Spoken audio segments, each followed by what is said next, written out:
Hey everybody, welcome back. It's the Razzball Fantasy Baseball Podcast. I am Beadon. That across from me on the screen here, if you're watching on youtube.com/Razzball Fantasy, as we will continue to plug that until we get enough subscribers, is the Fantasy Master Lothario himself, Gray Albright. How you doing over there? Hey, what's going on there, Beaton? Good, man. Just all-star break. We got me and Cougs are going to the home run derby tonight. We'll be I'll be throwing to Pete Alonso, and Cougs will be throwing to Juan Soto. No, we're going to home run derby. It's so expensive to go to any of these all-star game things. I mean, I don't know. I'm gonna blame Biden. Man, what did Biden do to the all-star game tickets, dude? I mean, come on, man. Like, it's like ridiculous. You wouldn't even believe how much we're spending to go to the home run derby. It's like so obnoxious. Like I'm embarrassed to even admit how much we're paying to go see the home run derby.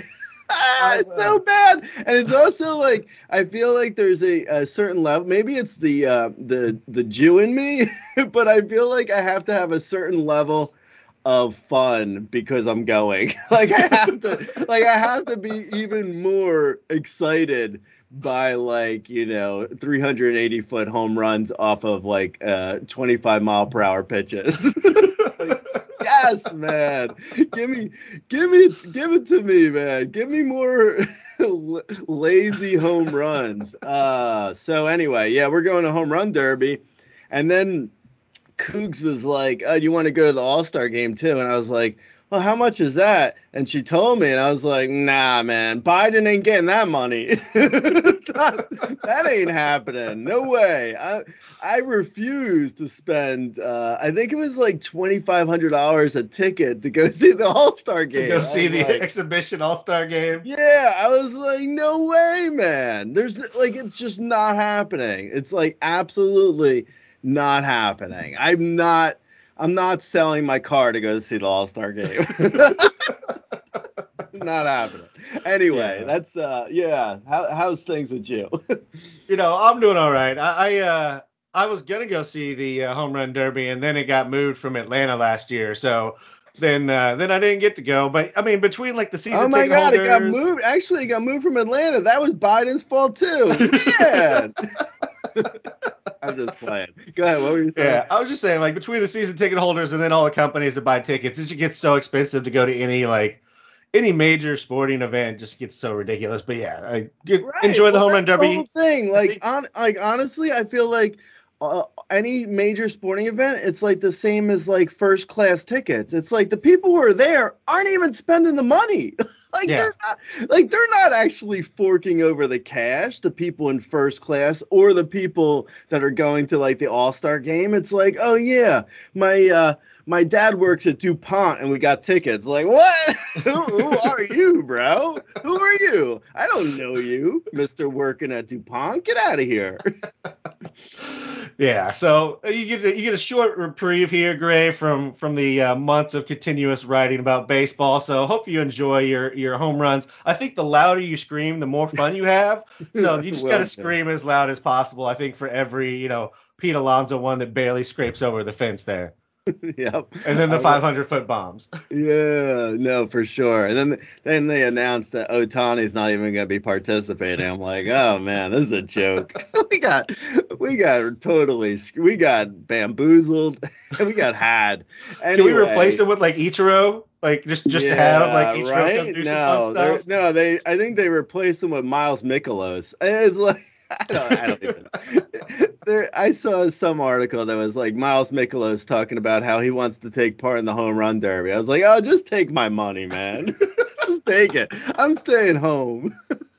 That Uh, would be terrible. That would be awful. But all right. So let me ask you this question, Greg. What's the furthest you can remember that you've come from behind in the second half to win a league? oh man, I don't, I don't know. Honestly, I I try to forget every league as soon as it's over, especially the ones I've lost. I don't know. I mean, realistically, I'll say hypothetically, I think probably you're looking at like it depends on the league. Like a 15 team league, you can probably make up more ground than like a shallow like the shallower the league, it's like the more chance that the person in front of you has like run away with it. I think it honestly, I think it depends on the league. I don't remember any specific situation where I've come back.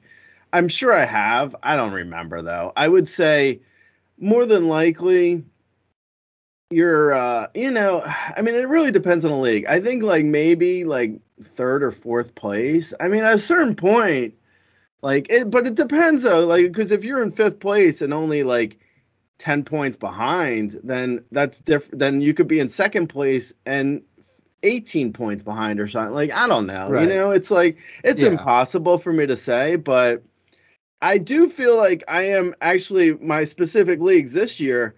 I feel like I'm in a pretty good spot for a few leagues. Like my labor league, I'm in third place, behind Jeff Zimmerman and Ray Murphy. I have a chance there.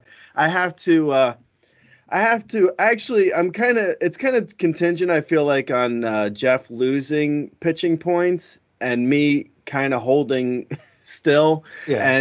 and Ray not gaining. So that I mean, but it's possible. So Labor League is possible. That's a 12-team mixed league, and I'm in third, and I feel like I have a chance.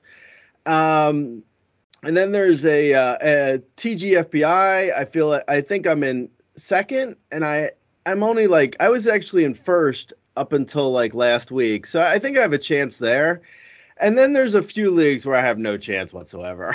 I mean, I'm playing them out. Like I don't abandon my teams. I'm pretty good about that. Like I frown on abandoning teams. So I do play them out, but there's a couple leagues where it's like I don't have a chance in this league at all. Like our RCL league, like Matt Truss is running away with he's been in Yeah, he first is. forever. He's running away with that league. I haven't abandoned the league. I think I could probably gain some points in pitching because I haven't thrown that many starters yet. So I think I probably have like I can gain maybe I can get to third or fourth place and I'm in sixth place, which is terrible. But I think I might be able to gain a few standing points. Anyway, no one cares about my leagues. I mean, there's some leagues where I'm doing okay and I think I can win, and there's other leagues where I have no chance, but I'm not abandoning them. So anyway, how are your leagues? All right. Yeah, my leagues are doing all right. I think Itch and I go back and forth on a daily basis from in the CBS AL only league that I'm with you and all the guys from CBS and that we do all those drafts with. I'm also in I think I'm in the top three in the head-to-head league as well over there. So I'm in those leagues. The NL was the one that I did from like my phone when I was doing something else completely, and that team is not so great. My TGFBI team every year is just absolutely awful. So as always, that's not going great. But the Waffle House area draft that I have over there on the NFBC is doing pretty well. I believe I'm third, but our top spot is just running away. I think he's number one in the entire barf competition. So I'm just playing kind of for second there. Maybe you and I need to make a bet and decide something for the purse league because I think we're back to back in the standings and we have been for a while. So maybe we Yeah, need a little I noticed motivation. that. I noticed that too. I think I just barely moved above you at the break, but yeah, Yep. you were in front of me for a good. And we're like sixth or seventh. Like we're not good. Yeah. Yeah. We're also I forgot my Raz Slam. I'm doing pretty good. I'll make the cutoff in Raz Slam. I don't know how well I'm gonna do once we do the cut line, but I'll make that. I've been bouncing between second and third in my league, and I think I might be around 30th overall. So I'm doing okay in that league. Pretty well. How's your Raz Slam team? I think I'm sitting mid pack, but it's if I make it, I'm going to be limping in because I lost.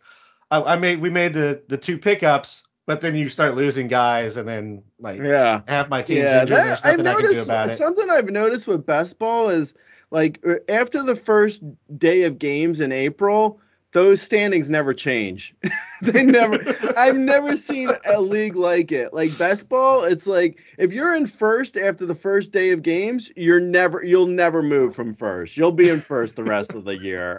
Like it's incredible. Like it's like I don't know what's going on. Like I've been in second or third like the entire year. It's like you would think I'd bounce up to first and then bounce down to fifth and bounce around a little bit. I don't move at all. I've never moved in that league. Yeah, I've been all over in that in our RCL. I've been from like second all the way down to like I think I'm seventh right now, which is like the lowest I've been all season, right at the midpoint. But let's move on. Let's not stop. Let's stop talking about our leagues, Gray. Let's talk about the one big call up that happened, and then we're gonna get into your top 100. Esteury Ruiz got called up across Double A and Triple A this year. He had 15 home runs, 60 stolen bases. That's a 6-0 stolen bases. He's a sub 20K percent guy. A over 13.5 walk percent guy. He hit 315 at AAA, 344 at AA. His OBP at each stop was over 450. I mean, I think he's a must pick up in every league for the speed. We're all chasing speed, but what are your expectations here for Ruiz? Yeah, I'm actually, I was surprised to be able to get him in Fab leagues this past week. I bid $63 out of 1,000, and I got him. The next highest runner up was at $39, and I was kind of shocked by that. And then in another league, I didn't get him. It was a 12-team mixed league, and he went for $3 out of 100, and I bid 2. So I probably could have got him. I kind of kicking myself I didn't go a little bit higher because I do think, like you said, I mean, I think he's a definite pickup in every league. I mean, I'm kind of shocked there hasn't been more talk of him. Like I get the sense that, from the comments on Razzball and just the general sense in what people are saying elsewhere, I get the sense that he's not really that coveted when I feel like maybe he's not John Birdie for the second half, but I mean, he has that potential. He could even like chip in some power too. Like you said, I mean, 13 homers and 60 steals across 2 levels in the minors for, this year alone. That's this year, 1360. I mean, that's crazy. Like, I get it. Like, the PCL plays really, it's super offensive minded. And, Mhm. I saw Ruiz. I saw Ruiz and I saw him get his first major league hit.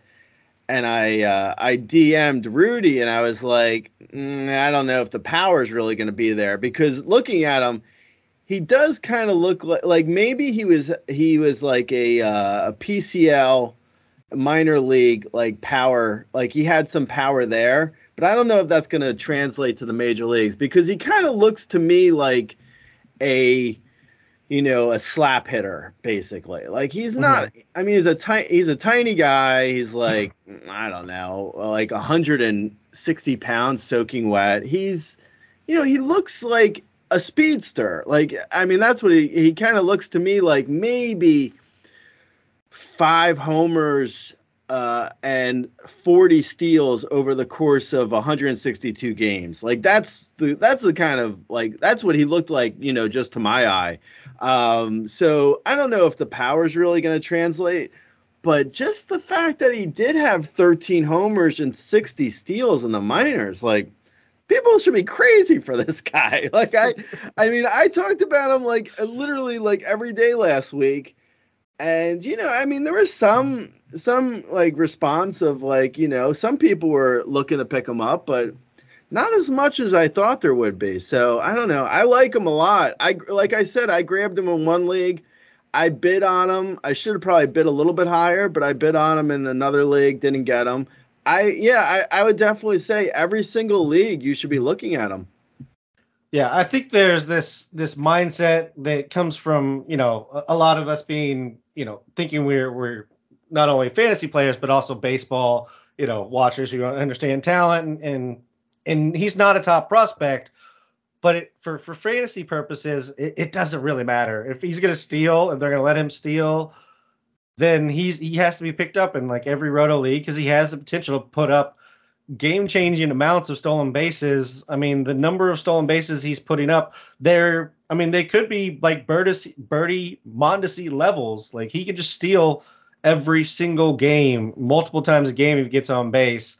Yeah, And he and has the K also, rate and walk rate to sorry, not to sustain it. interrupt, but also, like, the playing time might have been a little iffy at first, but they've already, it seems like the Padres are already committed to him. Like, they're playing him now, even though, Profer's fine or whatever, he's coming back, and they're playing Ruiz. So, I mean, that's like that would be the only drawback for me, but they've decided to play him, so that should be a no brainer. Yeah, he's played 6 games, Gray. He's already registered the 8th highest sprint speed of the season. So, I mean, he has legit, game changing speed. Whether the rest comes along or not, he's a gamble you have to take. Yep. All right, so let's get into your top 100, Gray. As you mentioned, kind of as in the intro and everything, this is not their combined first half numbers. I mean, I'm just going to let you walk through kind of what you're doing here, what you have in your projections, and what your ranking process looks like for this second half that people are going to be looking at.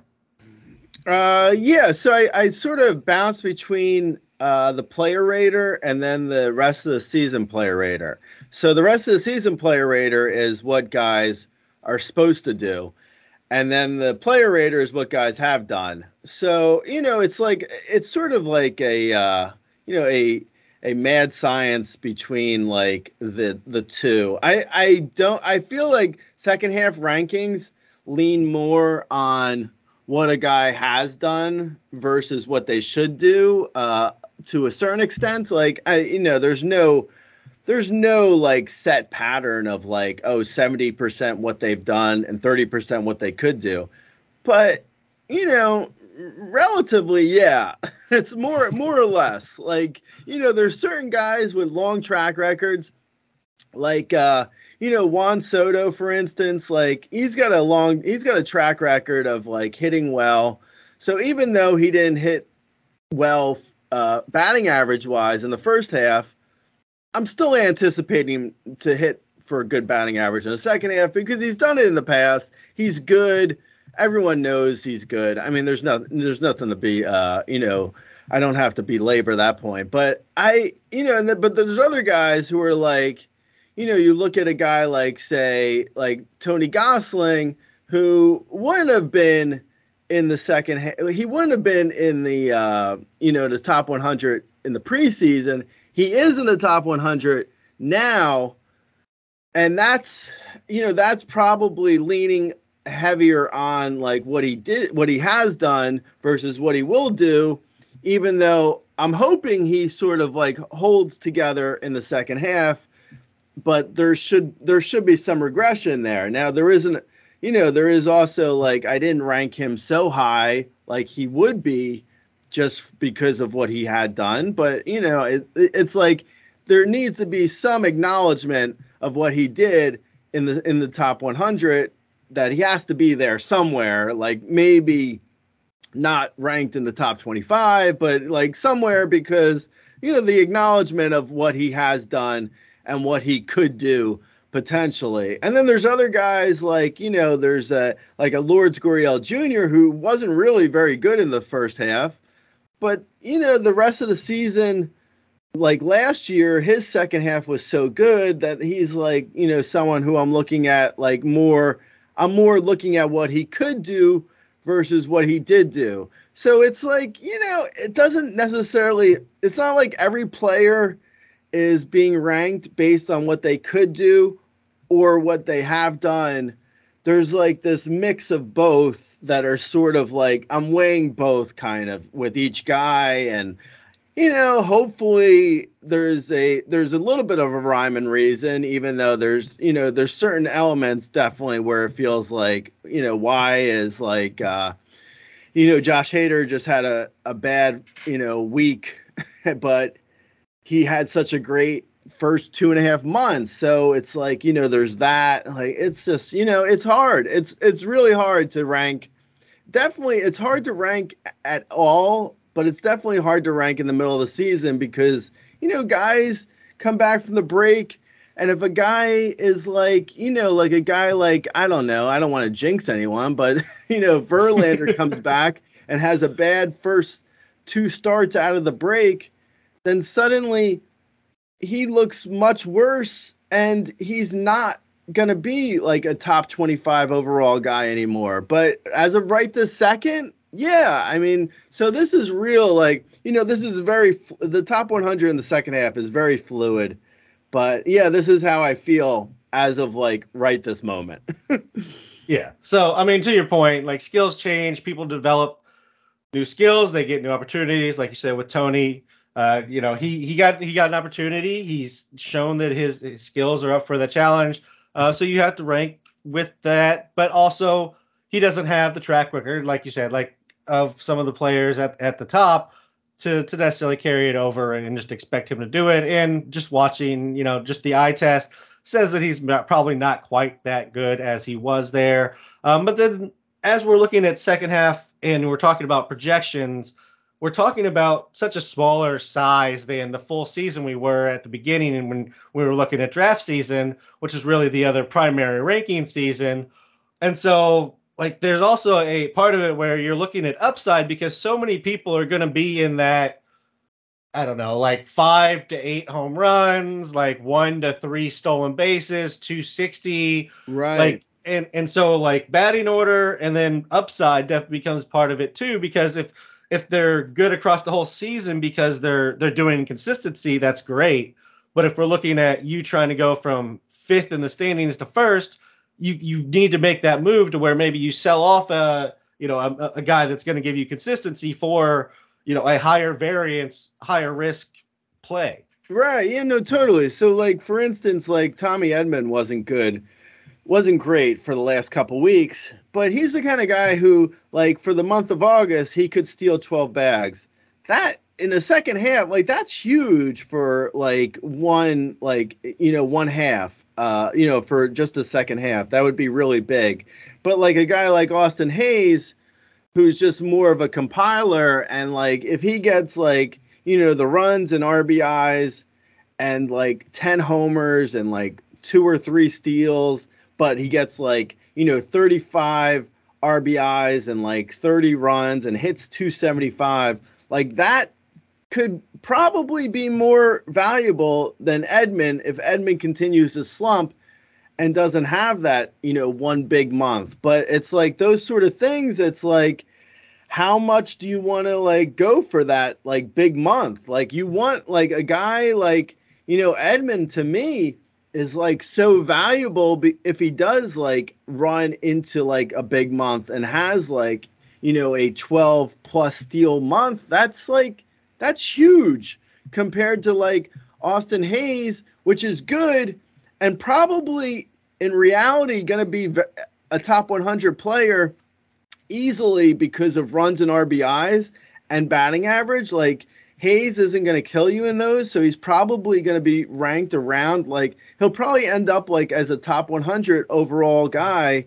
But for the second half, I mean, I like Hayes. I ranked Hayes in the top 100, but he's also a guy that's like, I mean, how valuable is that from like day to day, like compared to like, say a Hunter Renfroe who isn't ranked in the top 100? Like a Hunter Renfroe can easily have like an Austin Hayes a type second half, but it's like, but whereas like, not just because like Edman runs and those guys don't, but it's just like if a guy can excel in one category, like that's even why like I ranked Franmil Reyes in the top 100 because like he can excel in power in such a huge way that it's worth that sort of ranking and that flyer on a guy like Franmil Reyes, Yeah, absolutely.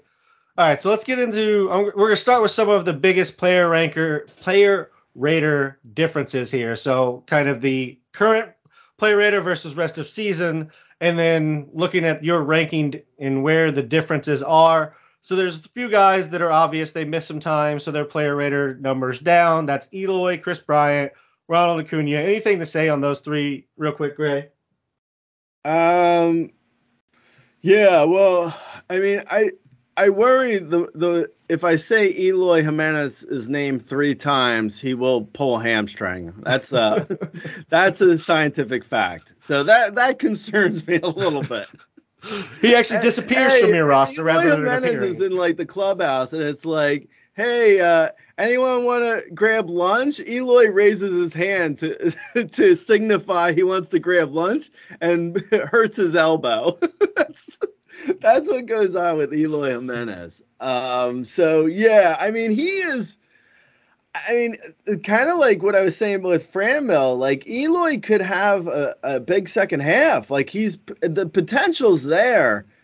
I mean, he is sort of getting to the point, though. I mean, this is about like, July 20th through the end of September. So I don't want to make this about 2023, but Eloy is getting dangerously close to like the point where, like, if he doesn't have a good second half, I don't even know if I can draft him next year. Like, I mean, he's going to fall so hard in rankings next year. Like, man, he is like so bad, like staying on the field wise. Like, God, it's like, it's really difficult to get excited about him. But, there's that potential. There's obviously, if he's out there and he's able to hit, he's usually pretty good when he's hitting. So, yeah, I mean, I like him. Like, if you can gamble on it, I don't mind it. And then there's Chris Bryant, who I feel like is kind of similar, but if he's healthy and in Coors, I mean, outside of like, he did miss time this year, obviously. But if he's healthy, and I don't really look at Chris Bryant quite the same as Eloy. Like, I don't think Chris Bryant is necessarily like a guy who can't stay on the field. Like last year, he was fine. He was fine. Like going into like for the last like for his whole career, really, he's been okay to stay on the field. Like he hasn't really like a few things here or there, but not like chronically. So, I think Chris Bryant could definitely be a good buy low right now if you're able to get him. I don't think he's really like, I don't think he's amazing. Like, I was saying like Austin Hayes, he's kind of in that mold where like a good second half from Chris Bryant is maybe like 15 homers. Like and this is really like ceiling projections, like 15 homers and a 300 plus average, with no real speed, which is good. I mean, that's a great second half. Don't get me wrong. But, that I think that's kind of like, and that's really pie in the sky type numbers from him. More than likely, he's like 10 homers, 280 average. And then Acuna, I think he could probably carry a team. Like he could potentially be the number one player for rest of the season. Like he has that potential. Like he could get like a 10 plus homer month with like 15 plus steals. I mean, he could be a guy who could make a complete difference in the second half for a fantasy team. So yeah, I like them all for, gambles. I think if I'm, being realistic, I think Chris Bryant's probably safer than Eloy, but Eloy has more upside. And Acuna is obviously like the biggest upside guy. Yeah, I mean, Eloy has put up like 9 and 10 home run months, pretty much throughout his career whenever he's healthy. So I really think Eloy is kind of the upside shot. Like if you're really chasing home runs and that, like he is definitely a guy that could make it. He could make like a Jordan type of difference if he could stay healthy. Bryant, yeah, he has kind of become more of the 5 to 7 home run a month guy, but he has put together high home run months before, and he's in the right ballpark. So we'll see what happens with Bryant. Yeah, obviously Acuna is the game changer. I'll go ahead and throw Ramon Laureano in here too, because he definitely missed some time as well, not because of injury, because of the suspension. But he is here in your top 100 as well. Yeah, no, definitely. He's another guy who honestly, this is how much these things change. Like as of like I released the top 100 on the Patreon last week, and he wasn't in the top 100. And then he had a great week, and I was like, yeah, I mean, he could potentially, like, you could see a scenario where he has like a 12 homer, 12 steal, 270 average type second half. Even, I mean, he could get traded to the Yankees and, honestly be at the top of that lineup and look like a totally different fantasy type player for the second half. I don't know. I don't know his contract, to be totally honest. I think he's probably a definitely a trade target because everyone on the A's is. I would assume he is potentially up for being traded, like 75% chance everyone on the A's gets traded. So yeah, I think Laureano, if he's on a better team, hitting at the top of a better team's lineup and goes 12 for 12 with a 270 average, that's easy top 100. It just depends on whether or not he can get there, and I think he could. I think that potential's there. I don't see anything really in his numbers that's that worrisome. Like his average has been a little bit lower recently. Like in the last couple of years, he's sort of like his BABIP has fallen more because of, I think, weak contact versus anything. So yeah, I mean, he's not the greatest of players. I think he's probably in a shallow mixed league. He probably was on waivers as of like, a couple weeks ago. He's probably off waivers now if your league is competitive. So yeah, I think he could be a solid bet for like, top 75 overall, top 100 overall type numbers in the second half. Yeah, I mean, anybody that's stealing bases, that can put up big stolen base numbers is worthy of a roster spot. 9 on the season, so that's not a huge number, but he definitely could put up, some stolen base numbers, especially if he does get traded. He has 2 years of arbitration left, which kind of puts him in that wheelhouse for Oakland to potentially move. Most teams that'd be fine, but Oakland, as soon as you hit arb, it's time to go ahead and move on. So there's definitely a possibility there. And I say 9 stolen bases isn't a lot. Like that's tied for 38th most this year. So it does matter. 9 stolen bases is still significant to some extent in this climate of baseball we're in. Yeah, no, definitely. I mean, if you look at like the player rater and you see like like if you sort by steals, like there's like JT Realmuto has like the 18th most steal production. Like it's like nothing. I mean, it's like nothing.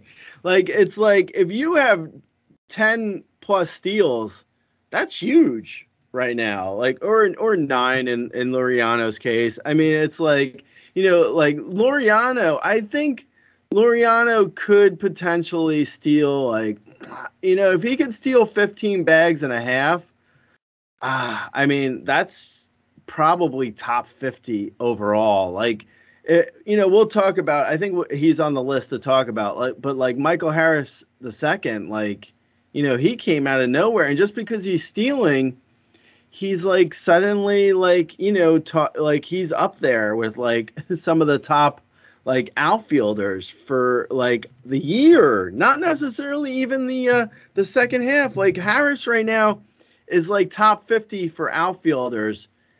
And what's he going on, like 2 months versus like, Probably not even 2 months yet. Yeah, not even 2 months. So it's like, yeah, I mean, you don't need much, like Michael Harris, like even, Cody Bellinger, who's had a terrible season, he's given some steals. So even he's been like, not great, obviously, but he's been as valuable as Marcell Ozuna because Ozuna is giving no steals value. So it's like Bellinger or Ozuna. I think most people would be like, oh, Ozuna for sure. But Bellinger's been as valuable as him, and neither have been great. Like let's be real here, and neither are in my top 100. But still, yeah, I mean it's like steals really are like huge right now. If you can get like even a handful of steals from guys, like it's just like crazy the difference steals are making for like fantasy value. Yeah, it's just how rare they are. And so yeah, that's another reason why like a guy like Ruiz has to be picked up if he's available. We already talked about Franmil Reyes a little bit when we were talking about kind of the high upside. Anything you want to add to him? Yeah, no, I mean, he's definitely a guy where I was leaning, I was saying before I was like 70-30, like what a guy had done versus what a guy will do. But yeah, he's probably the reverse. He's probably more 30-70, whereas like I'm leaning way heavier on what Franmil could do. Because Franmil, like you mentioned, Jordan, I mean, there's a few guys where you're like, okay, these I would even put, I'd even put Hunter Renfroe in that category. But there's a few guys, or like Adam Duvall if he gets hot. Like there's a couple guys who could just like for a month to like 6 weeks could just have like an insane homer like streak, like what we see with Schwarber every June. Like, it's like they just have these like insane stretches where they hit so many homers. And if you get into an insane stretch where you hit a lot of homers in the second half, you could like move yourself into like a top 50 overall for the second half type conversation. Like, not necessarily gonna happen, but like a Rhys Hoskins could do that. We saw it in the first half with Brandon Drury. Like if a guy gets hot and gets into a streak where he's hitting a lot of homers, then like his value can like skyrocket. And Franmil Reyes is a guy like if there's like maybe 5 guys who could hit 20 homers in the second half, and it's 20 homers in the second half is not easy. Like no. It's like you're talking about like essentially two 10 homer months. And, to give people an idea, like in a month, you get roughly 100 at bats. So you're talking like, and that's playing every day and getting like 5 at bats in a game. Anyway, that's like 1 homer every 10 at bats. To do that over the course of 2 months, that's a lot of home runs. So if you look at like a Franmil Reyes, he's a possible for that for like 20 homers and a half. I'd say Franmil, Jordan, Aaron Judge, Giancarlo, Pete Alonso, Schwarber. Like there's very few. Like there's literally like maybe 5 to 7 names that I could see doing it. It's Soto. Not. Yeah. Like like Ohtani. Yeah, Ohtani. But there's very few. Yeah. So yeah, I mean, honestly, Franmil, if you just look at his numbers for the first half, you're like, he should not be top 100. He shouldn't even be top 200. But the potential is there. Yeah, that's why he shows up on this list as the ranking differences. But as you mentioned, he has that potential to make the difference. I mean, you go from mid-pack and home runs up to the top 3 or 4 with 1 or 2 of those guys that are sitting out there, that make the difference. So let's move on to Lucas Giolito. He's been a roller coaster this season. He has had a great month and a bad month and then a great month and then just a dreadful, awful, soul-crushing month. So you're promising me he's going to get better with your ranking, right? Right? Yeah, man. Yeah, pinky swear. Yeah, bro. I'm promising you. Yeah, I also got a bridge in Kansas. You interested in going in halvesies? What's up? I don't know, man. I mean, if you look at like Giolito's xFIP and his Ks and his walks, he looks like a guy who should be much better. I mean, he's honestly, his BABIP is out of control. Like, he's poster boy for being unlucky according to his numbers. His BABIP is 338. He's 270-ish for his career. He's got a 10.4 K per nine. His walks are a little high, but not ridiculously high. I mean, he's got a 3.3 walk per nine. He had a 3.5 walk per nine in 2020, even though that was a weird year. Yeah, I mean, his numbers don't jump off the page as being awful until you look at like his ERA and you're like, oh, 4.669 ERA. That's terrible. So, I mean, if you're looking at for a guy who you could buy low on, I don't mind the buy low. I think Giolito still has, to me, he's still got like the allure of being potentially like the ace that we thought we were getting going into this year. At worst, I think he's probably a 3.5 ERA guy. He's not a 4.7 ERA guy. So yeah, I like him for the buy low. Yeah, I can see the buy low. I will say there are some things that worry me. His velocity has been steadily decreasing this season to the point that he's sub 93 miles per hour on his velocity here in July. He's leaning more on the slider and change. He's throwing the four-seamer last, which in theory is perfectly fine. The slider and change are working. The four-seamer's not. Throw those two more. But when you make that adjustment, sometimes that comes with a little bit of a counter adjustment period where they just start laying off of that and make you throw the four-seamer. So with the walks being high, I do worry if he can't get the slider and change over, that leaves him susceptible to that four-seamer coming over the plate a little bit too often. But I think in regards to just the price per the upside, I think it's fine. It's probably ranked a little bit higher than I would have him. But you're right about the upside. It's absolutely there. Yep. Another guy whose numbers don't really match up with production necessarily is Brandon Woodruff. He's been a lot better after the start of the season, though. Anything to add here on Woody?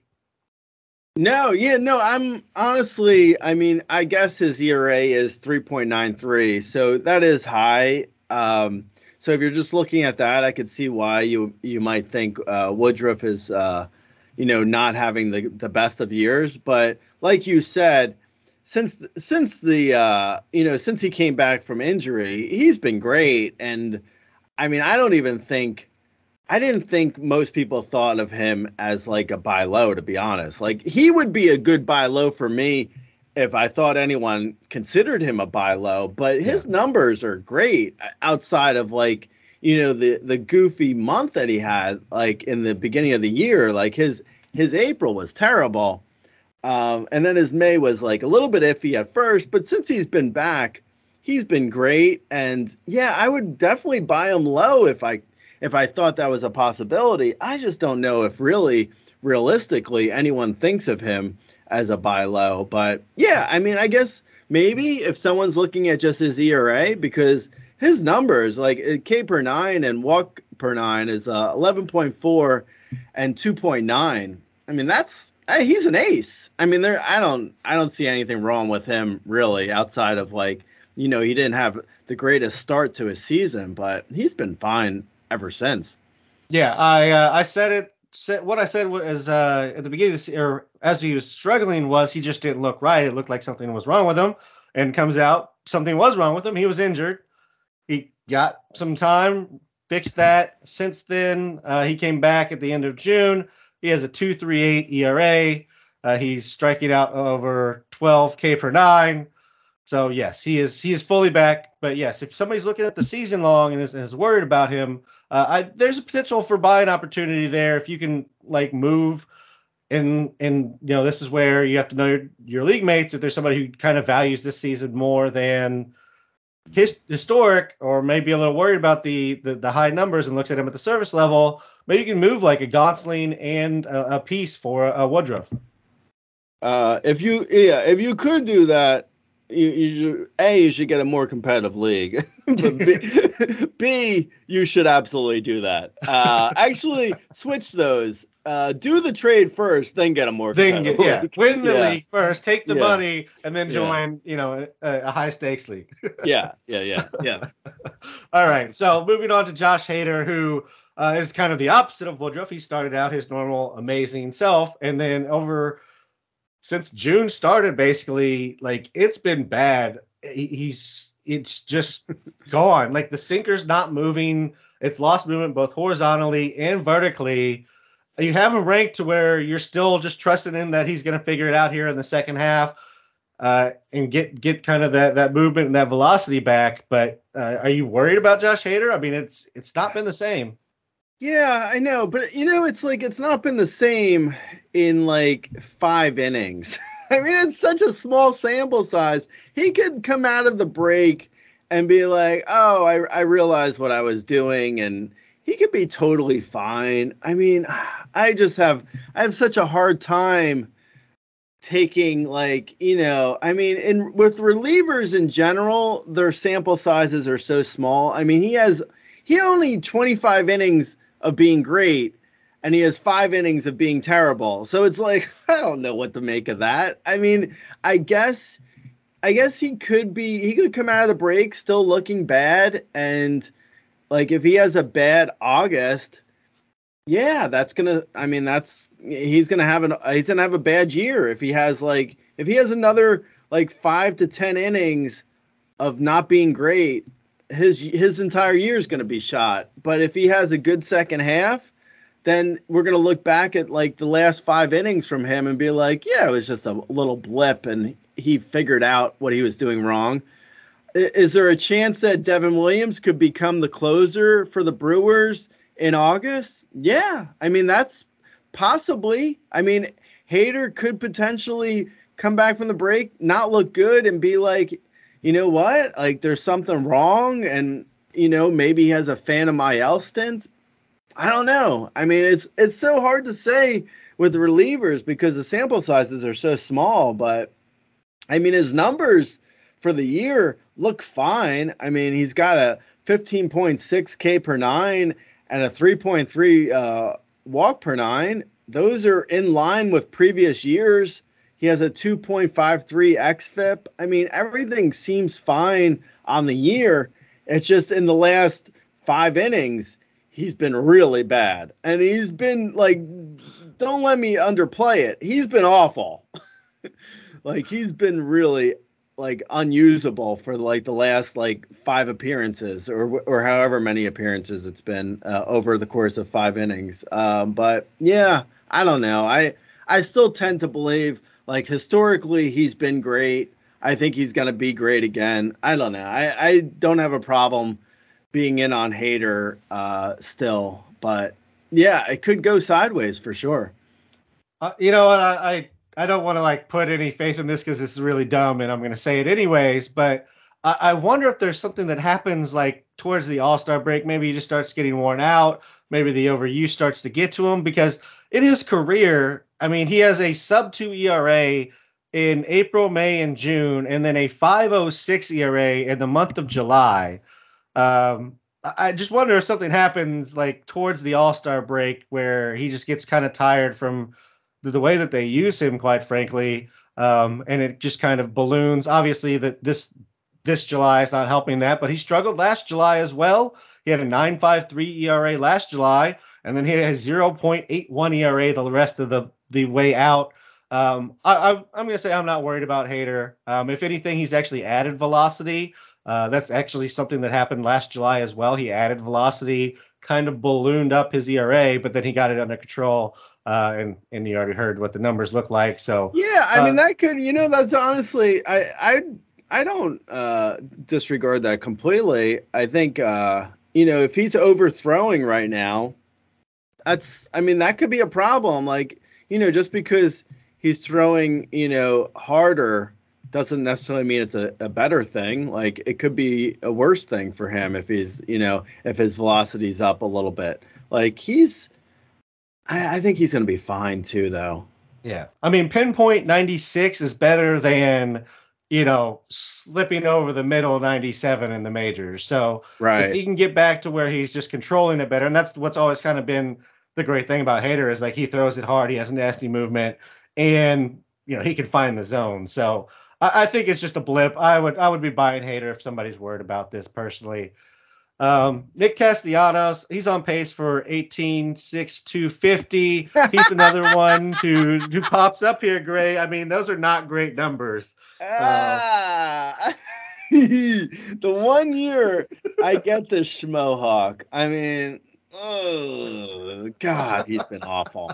I can't believe, like, you look at his numbers and you're like, I mean, it's no wonder that I'm in 6th place in the RCL. I have Nick Castellanos and Teoscar Hernandez. I mean, it's no surprise that 2 of my top 7 round picks are just so awful that it's like, of course my team's not good for hitting. I mean, it's not surprising to me.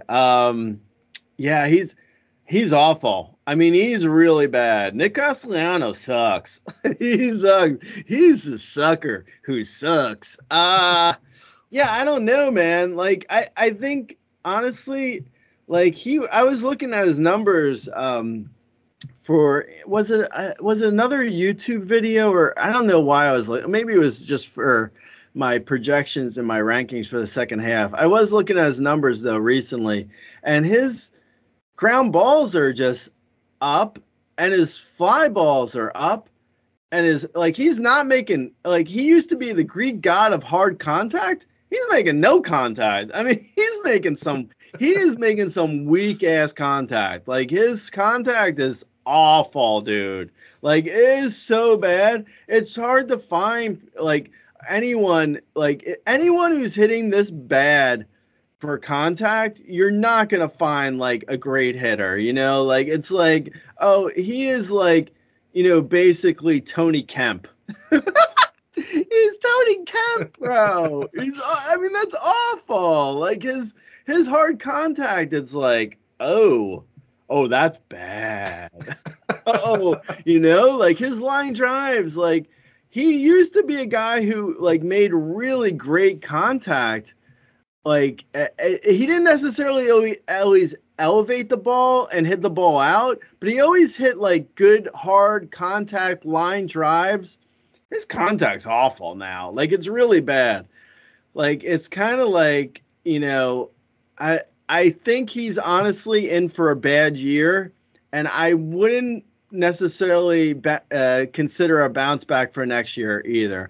I'm ranking him in the top 100 for just sheer like historical purposes, because I think honestly this could be the last year we see him as a top 100 guy. I think his numbers are really bad. I was comparing him. I think at one point I compared him to Nick Markakis, and that looks like what's happening here. It's not good. Yeah, it looks really bad.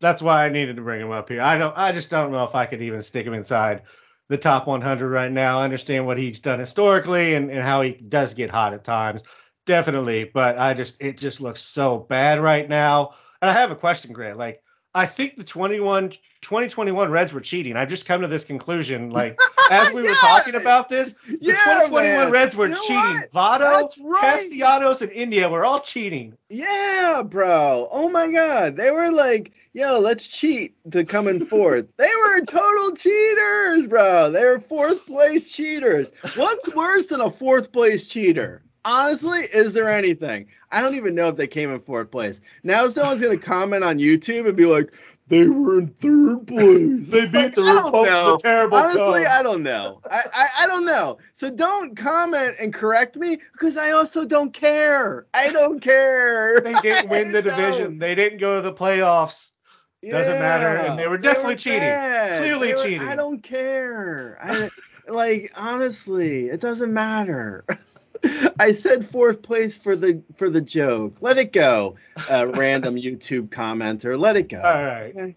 All right, let's let it go. You know what's ourselves, honestly Gray. what's kind of funny? Sorry, not to go too far off the rails here, but it's like the comments on Razzball are always so nice, and I get like spoiled because all our commenters are like, for the most part, they're nice guys, or you know, the three women.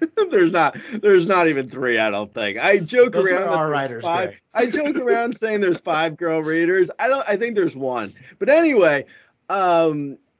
But Razzball, we get such nice comments, and then anywhere else, it's like I guess people just don't feel the same like love, or I don't know. It's like, or they're just not as attached to you. But like you go on YouTube, and it's like suddenly people are yelling at me. It's like, dude, I don't. Who are you yelling at? I don't care. I will say for our show, very nice comments. I appreciate everybody's comments that is coming on our show. Maybe these are your clips with other people. Yeah, it's probably just my clips. Okay, anyway. Speaking of another guy that's fading that I don't know if I can stick in my top 100 right now, and that's JD Martinez.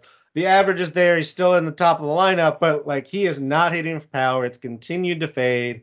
I just don't see you have him in the top 60. You have him over CJ Cron. I think that's my biggest gripe is at this point, like I would much rather have CJ Cron than JD Martinez if we're talking about a power middle of the bat type of guy. Yeah, I mean, I guess I could see that.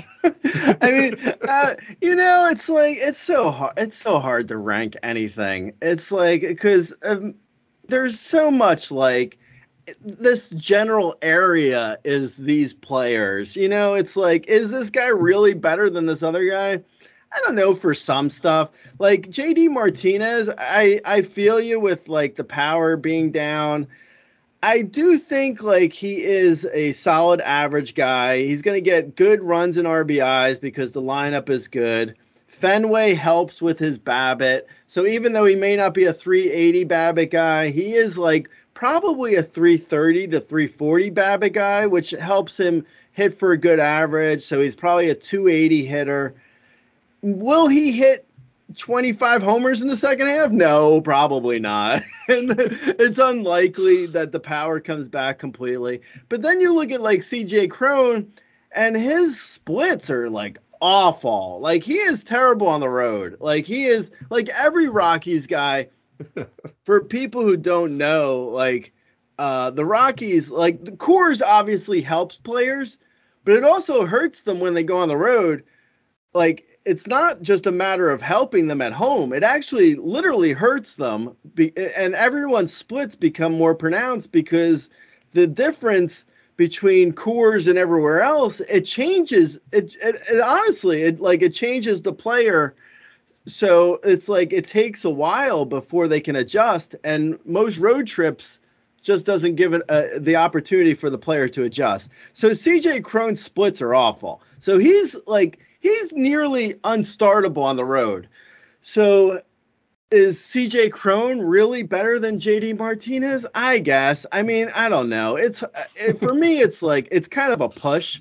You know, like someone in the comments today called JD just doubles Martinez, which is honestly, it's kind of fair. I mean, he is kind of just doubles at this point. I don't know if he hits even 10 homers in the second half. I have him on that labor team where I was talking about in the beginning, where I'm chasing Jeff Zimmerman from Fangraphs. I have JD Martinez, and I haven't taken him out of the lineup. And I'm in third, you know, pushing second, hoping for first. And he's been fine. It's a 12-team mixed league, and he's been fine for like average and runs and RBIs. He hasn't been great for power, but you know, you need guys for counting stats and average too. So yeah, I mean, I don't know. I think he's getting a bad rap now because of he's hitting for no power. I think his other stats are, you know, they're able to lift him enough. I don't think he's necessarily great anymore. Like he's not going to be a top 20 player, but he's around, you know, I don't know. He's been fine.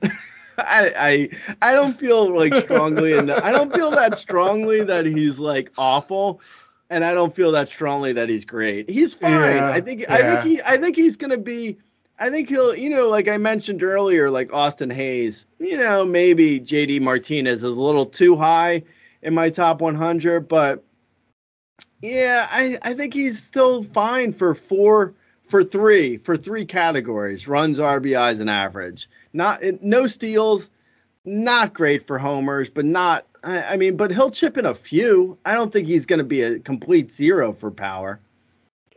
Yeah, I mean he's gone. The only problem is like he's gone from like Yordan Alvarez style like production to like Brian Reynolds. Like so, it's fine. It's absolutely necessary to have. You need the average, the runs, the RBIs. You need that balancing out for the guys who are just doing stolen bases for you. Quite honestly, but yeah, it's just it's really hard to get excited about JD Martinez these days. Somebody that's not hard to get excited about is Aaron Judge. We know what he can do. We've seen what he can do already this year. He's already top of the player rater. You're muted, Gray. Wait, sorry. Before we move on, I just looked up CJ Cron's splits, and they were so good. They were so good. I had to actually say them.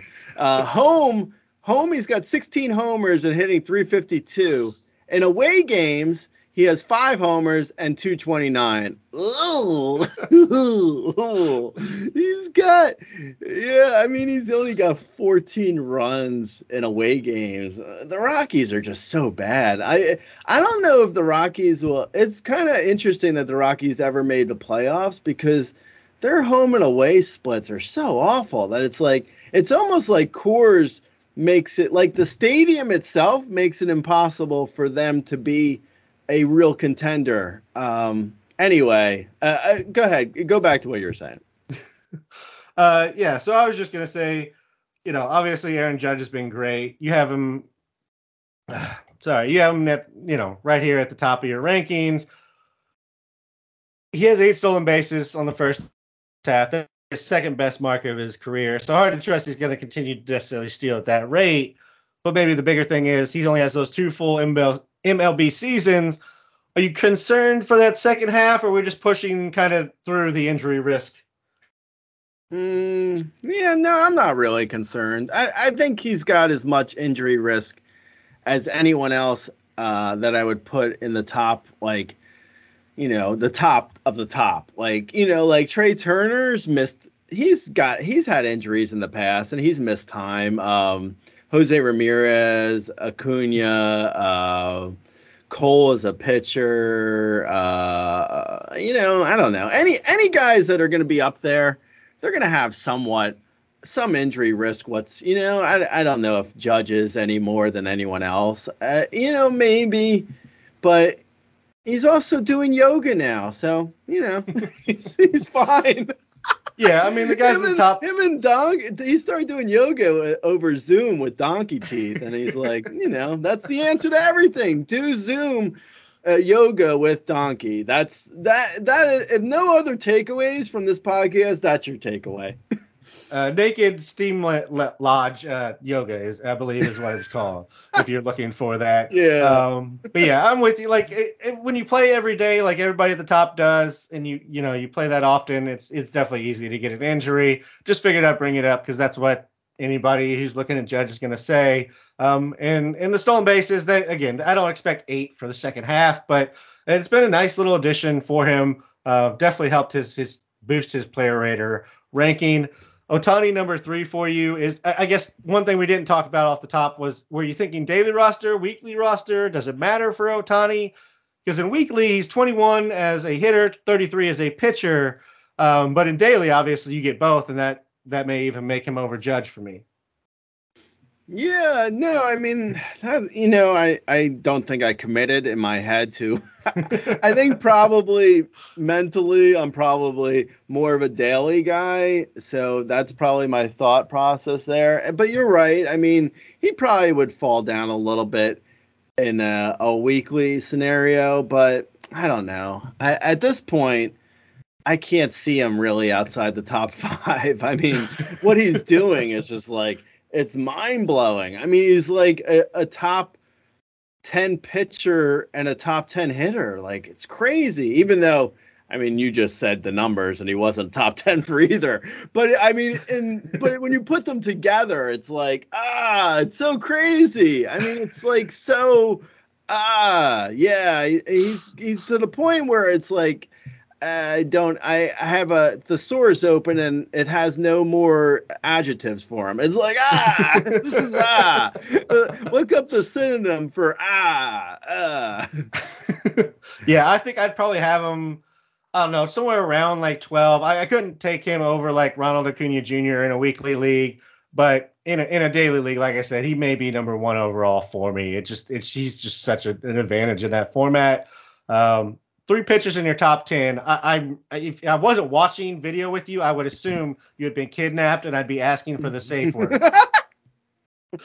Yeah, no, I think like I mentioned in the actual post, if you would have read it, I did. I'm giving you a chance to tell them. I feel like in the second half, you have like, the second half is like, what you need for your teams to succeed in the second half. Like, we're in a different place. Like, if you're, in the first half and in the preseason, I say, like, don't draft pitching high, wait a little bit. Not wait forever. Like, I do say draft pitching like around 50 overall. So it's not like I'm saying wait forever. Anyway, I think in the preseason, you're getting guys like you wait on pitching and you get like a Shane McClanahan and a Sandy Alcantara, and then like Justin Verlander falls to you. And this is like, and it's like, okay, now you're at this point in the second half, and you're like, I don't even need the pitchers I have, let alone more pitching.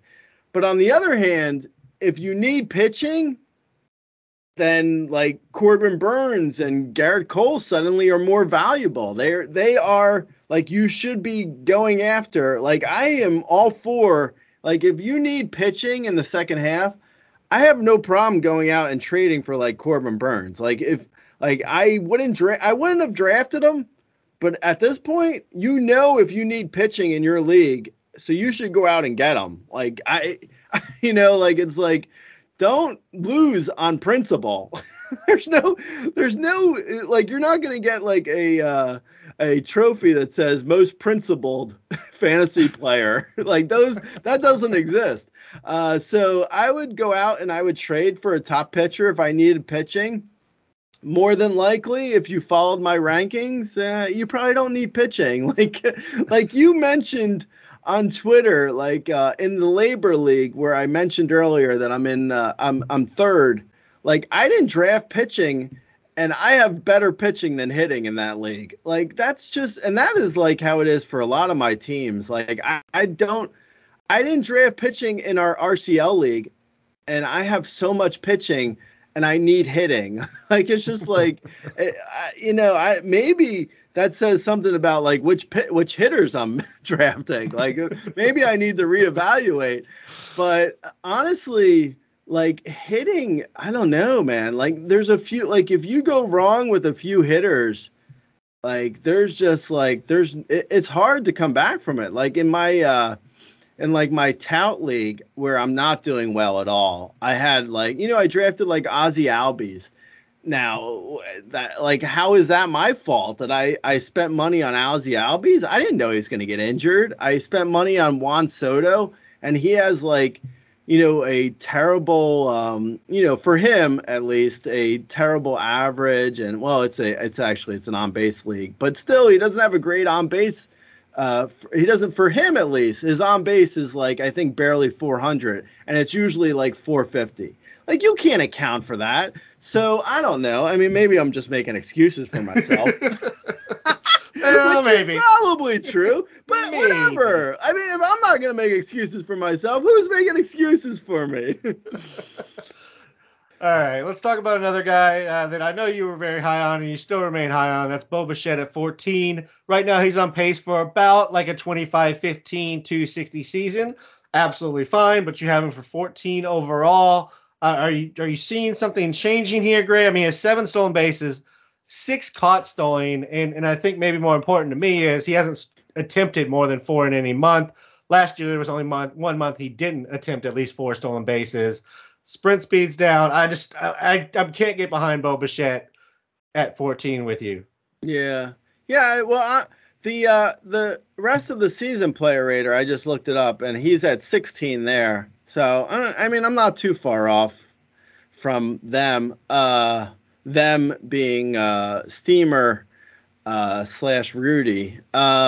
So yeah, I mean, I get what you're saying. I don't honestly. I feel like his like he's the type who he could have like a big month like he's done in the past. Like his 2021 year, he had a big year. Let alone forget a month. He had an entire year that was good. Yeah, I mean, he's not playing in minor league parks this year, which hurt him more than I probably should have. I should have anticipated it was going to hurt him more than I did. Yeah, I mean, I still like Bo Bichette a lot. I think he's a neutral 280 hitter with not lightning fast speed, but fast enough that he can get like 5 steals in a month and end up with 10 steals on the year. 10 steals on the second half, and he's got like 5 to 6 homer power per month. So 12, 10, 270 from him with good counting stats because the lineup is good. Yeah, I mean, I don't have a problem with my projections. I guess it would come down to whether or not you think those projections really are worth a top 15 overall pick. I don't know. I mean, I think it is because he's got like that feels like the base, and he has upside. I think he's got upside from there. He's got upside because of what we've seen in the past from him. Again, not minor league stadiums anymore, but I still think he's got upside. So yeah, I don't know. I don't have a problem with where I have Bo Bichette ranked there. I don't know. All right. I mean, for me, here's what I'm going to throw at you, and it's Julio Rodriguez, who is the guy I would have probably swap the two actually in the rankings. Move Julio up to 14 and Bichette down to I think 22 is where Julio is for you right now. I mean, Julio's already third in the league in stolen bases. He has got the 275 average. He's already in the top third of his lineup. Obviously, he's a rookie, so there's potential growing pains maybe coming in the second half. But just like the way he's playing, the way he's stealing, I would take him over Bichette at this point. Yeah, I mean, you got no argument from me. I mean, it's like I feel like it's splitting hairs between where they're ranked. He's like Julio Rodriguez is a 12 homer, 12 steal guy for me, but I think his floor, just because I worry that like with any rookie, we've never saw really an adjustment from him unless he's adjusted already, and this is how good he's going to be, which totally could be the case. Like I think he's really talented. I love Julio Rodriguez. I mean, I have him like essentially in the top 20. So yeah, I mean, I just worry maybe there's a little bit, the floor for him is maybe a little bit lower on average, but he does have great power and great speed. I mean, yeah, I think it's kind of splitting hairs. I don't have a problem with, if you want to switch them, it's fine with me. All right, fair enough. I mean, I got to ask you, that's what we're here to do, is for me to just nitpick your rankings to hell so that everybody else can listen to that. So that's what we're here to do. 55 through 57, you have 3 starting pitchers: Alek Manoah, Max Fried, Zach Wheeler. I'm going to nitpick again, and just because you have Manoah listed at the top of them, only concern really with Manoah, I love him, but innings pitched rest of season, Wheeler had a 200 plus last year. Fried, he had 165 last year, so he can go 190, 200 this year. Any concern of Manoah's injury or innings pitched? No. Okay. Yeah. I mean, I feel pretty good about how I have those 3 ranked. Like Wheeler's had some issues. And yeah, I mean, Fried looks like maybe the safest there, but also I don't think Fried's upside is quite as much as the other two. Mm. And Wheeler is probably, I mean, Wheeler's probably, I think Wheeler's got upside actually, but I worry because of like the last, the last couple starts from Wheeler have been. I think he had a wonky start or two. Yeah, I mean, I'm kind of fine with the way those are ranked. I don't know. Yeah, he had the 4 2/3 with 6 earned at Toronto Yeah, to wrap up the first half, which is not a great way to end that. But yeah, I think I'm fine with what you said. I just wanted to bring it up because Manoah does have some potential inning concerns. So if you're just strictly chasing innings, if you're behind in strikeouts and wins, maybe consider that. But that's pretty much the only thing I could potentially see there. You have Kershaw over Rodon, both injury risks. Rodon's a little bit higher on the current player rater. I just think Rodon's K rate at this point is probably a higher upside than Kershaw. Just kind of wanted to bring that up to you. right. Well, I think the Rodon issue I have is still in the back of my head nagging is like last September he was so worn out by the end of the season that he had an awful month of September last year. And like one bad month is like that. I mean, that's going to knock a guy out of the top 100 completely. So yeah, and Kershaw, I do have an issue. Like Kershaw, I do worry that he's not gonna like they're gonna shut him down with a phantom injury to have him well rested for the playoffs. So I do have that concern with Kershaw. So they're both. I think there's issues with both of those guys actually, but yeah, I mean, you know, Rodon's issues worry me a little bit more just because of last year. If he's fine this whole second half this year, then that'll be in the past, and I'll be able to move on from that. But I'd like to see it. Yeah, that's fair. I mean, we've never really seen Kershaw struggle. Like he's either injured or he's amazing. Exactly. Yeah. So yeah, that's completely fair. Michael Harris second. This is the last guy. I know it's been a long show, but I figured it's the All-Star break. People have a little bit maybe extra time not managing their rosters anyways. So Michael Harris the second, number 12 on the player rater over the last 30 days. We already talked about him with the stolen bases. He's down there with like the Lourdes Gurriels and Nick Castellanos. I think just for stolen bases, I'm moving Michael Harris quite a bit up. I do worry a little bit more with him than, say, a Julio Rodriguez, that there's a second half adjustment coming. But, I mean, Michael Harris has looked great since he's come up.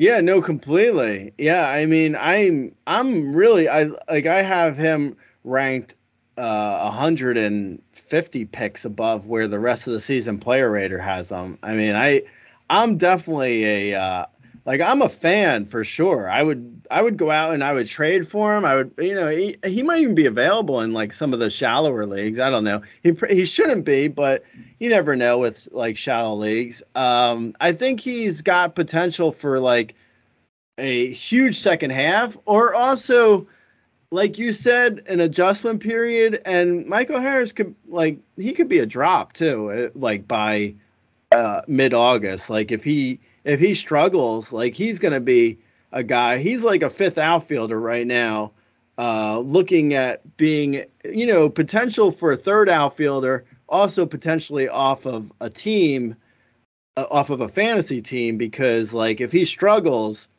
he's hitting ninth. That's so counting stats are going to suck. He's going to be like, if he struggles, there's guys there, Eddie Rosario. There's potential for a platoon. I don't think it's going to happen. Like, don't get me wrong. I think he's guaranteed playing time right now. I think he'll be fine, and I like him a lot, but he's still kind of iffy to move up much higher than this, I think, at least. Yeah, that's fair. The spot in the lineup is concerning because there's really nowhere for him to move up unless there's an injury. It's a good lineup there they've built in Atlanta. So it is hard to potentially see him providing the counting stats to move up very high. But stolen bases, I think, are going to add. But he definitely has struggled kind of coming down to this All-Star break, hitting 200 here in July. So it's been a little bit of an adjustment period already. But I think the stolen bases, if you're chasing them, he moves up. If you're kind of setting that position, then maybe you do want to take the ups or the power and counting stats from a Gurriel Castellanos. Yeah, that's type. I mean that's this is going on a 5-hour podcast, so I do want to wrap up. But yeah, that's a good takeaway for like in general. If you made it this far, hey, thanks for listening. I got one more point to make, okay?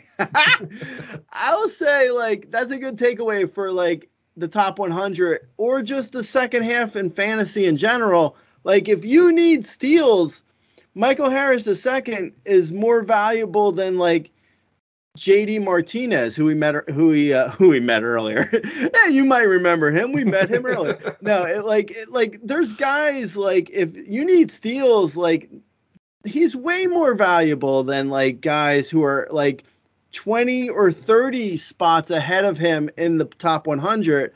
And if you don't need steals, he's useless. Like he's not like there's no point in having him on your team. Like it's just like a guy, throwing this back all the way back to the beginning with Estiero. I totally said that right. Estuary Ruiz. Estuary. I'm bungling it. It's pretty. I'm pretty close. Anyway, with Ruiz, he could be a top 75 overall guy if you need steals. And if you don't need steals, just leave him on waivers. Like he's useless to you. So yeah, I mean, and that's kind of like, my point even with like Corbin Burns earlier about pitching. Like if you need pitching, go get pitching. If you don't need pitching, Corbin Burns is useless to you. Like it's like like the top 100. It's like, it's kind of a make your own adventure. Like, choose your own adventure. Like if you need guys more than others, move them up, in your mind. Like don't be tied to like this top 100 like it's like the holy grail. Like it's just like, come on. Like it's just a template for how to look at guys potentially, and then you have to apply your own team's needs. Yeah, absolutely, and that's kind of the great summary of everything, Gray. I've obviously been sitting here nitpicking Gray's position by position and spot by spot rankings here because that's what we're doing today for the podcast. But it is based on your team needs, and so do what your team needs to make the moves that you need to into the top position or into the money as we come down to it. Or for you in head-to-head leagues, I mean, there's really never a time that you're out of it. You can always make a comeback in those head-to-head leagues and try and push for those playoff spots. And then once you're in the playoffs, anything can happen. Anything else for everybody, Gray? Late. Peace.